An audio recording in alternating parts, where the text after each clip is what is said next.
O meu nome é Thomas Jefferson. Nasci em Shadwell a 13 de abril de 1743. Sou conhecido por ter sido o terceiro presidente dos Estados Unidos, governando de 1801 até 1809, e também por ter sido o principal autor na redação da Declaração da Independência dos Estados Unidos em 1776, onde as 13 colónias norte-americanas assinaram a sua independência separando-se do Império Britânico, afirmando-se assim como uma nova nação soberana. Devido à minha colaboração e esforço para a concretização da independência dos Estados Unidos, fui apelidado como um dos mais influentes Founding Fathers, ou seja, um dos pais fundadores da nação. Defendia vivamente a promoção dos ideais do republicanismo nos Estados Unidos, pois visualizava o país como uma força por detrás de um grande império de liberdade que promoveria o republicanismo e poderia combater o imperialismo britânico. Como presidente, preocupei-me em defender os interesses comerciais e marítimos da nação contra os piratas da barbárie e as políticas comerciais britânicas agressivas, e por esse mesmo motivo contribuí com a compra da Louisiana e promovi a expedição do Lewis e Clark, que teve a duração de cerca de 2 anos, entre 1804 e 1806. Em 1803, promovi uma política expansionista para o Oeste, organizando assim a compra da Louisiana que, de uma vez só, dobrou o tamanho do país. Para abrir espaço para reassentamento de pessoas para o Oeste, comecei assim um controverso processo de remoção indígena dos novos territórios adquiridos. No que concerne à política externa, procurei negociar a paz com a França, reduzindo as tensões. Durante a minha administração, ainda diminui o orçamento e o tamanho das forças militares disponíveis para o governo federal. Em 1804, fui reeleito com facilidade. Porém, no meu segundo mandato deparei-me com algumas dificuldades, tais como o julgamento do ex-vice-presidente Aaron Burr. Em 1807, o comércio exterior americano foi diminuído quando implementei a lei de embargo em resposta às ameaças britânicas ao transporte marítimo dos Estados Unidos. No mesmo ano, assinei uma lei que proibia a importação de escravos do exterior.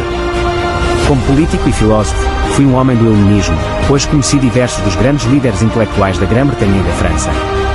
Idealizei o fazendeiro Yeoman como um exemplo das virtudes republicanas, alimentando assim desconfianças financeiras, enquanto privilegiava os direitos dos Estados e um governo federal rigorosamente controlado.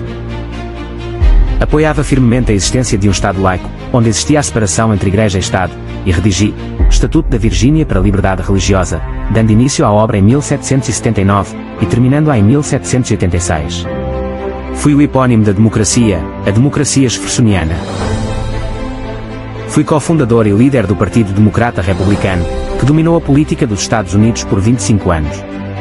Fui governador da Virgínia durante um período de guerra de 1779 a 1781. Fui ainda o primeiro secretário de Estado dos Estados Unidos durante 4 anos de 1789 a 1793. E por fim, desempenhei ainda a função de segundo vice-presidente dos Estados Unidos de 1797 a 1801. Em 1801, fui eleito o terceiro presidente dos Estados Unidos. Destaquei-me ainda em muitas outras áreas. Fui horticultor, líder político, arquiteto, arqueólogo, paleontólogo, músico, inventor e fundador da Universidade da Virgínia. Até aos dias de hoje, fui o único presidente americano a ter 2 mandatos completos no cargo sem ter vetado um único projeto de lei do Congresso. A minha casa na Virgínia fui eu próprio que a desenhei. Localizava-se em Monticello, perto de Charlottesville, tendo sido equipada com portas automáticas e outros dispositivos convenientes inventados por mim. Algo que me despertava bastante interesse era então a arqueologia, uma disciplina que esteve presente na minha infância. Cheguei por vezes a ser chamado de pai da arqueologia, em reconhecimento pelo meu papel crucial no desenvolvimento de técnicas de escavação. Enquanto explorava um túmulo índio na minha propriedade na Virgínia em 1748, evitei a prática comum de cavar de cima para baixo até que algo aparecesse. Em vez disso, cortei uma cunha do túmulo por forma a que se pudesse caminhar para dentro, observar as camadas de ocupação e tirar conclusões delas. Fui também um ávido apreciador de vinho e um gastronómico. Envolvi-me entusiasticamente nos primeiros acontecimentos da Revolução Francesa. Realizei ainda inúmeras reuniões políticas na minha casa, trocando inúmeras correspondências com vários dos protagonistas políticos e elaborei projetos de propostas políticas, como a Declaração dos Direitos do Homem e do Cidadão. Fiz longas viagens pela França e outras regiões vinícolas europeias, e enviava os melhores vinhos para a Casa Branca, e acreditava que nos Estados Unidos era possível produzir variedades de vinho tão boas como aquelas feitas na Europa, não exatamente dos mesmos tipos, mas sem dúvida da mesma qualidade.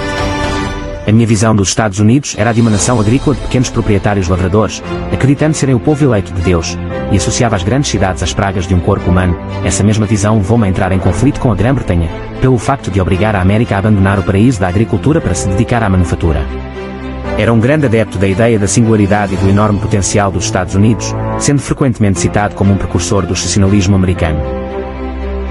Possuía uma grande biblioteca particular, onde acumulei diversos livros durante 50 anos. A minha biblioteca foi considerada uma das melhores dos Estados Unidos. Mais tarde, vendi a minha coleção de 6.487 livros para a Biblioteca do Congresso. Passei os meus últimos anos de vida em Monticello e lá morri aos 83 anos em 1826, sendo ali sepultado. Por fim, é com muito orgulho que afirmo que fui nomeado pelo meio académico como um dos maiores presidentes americanos.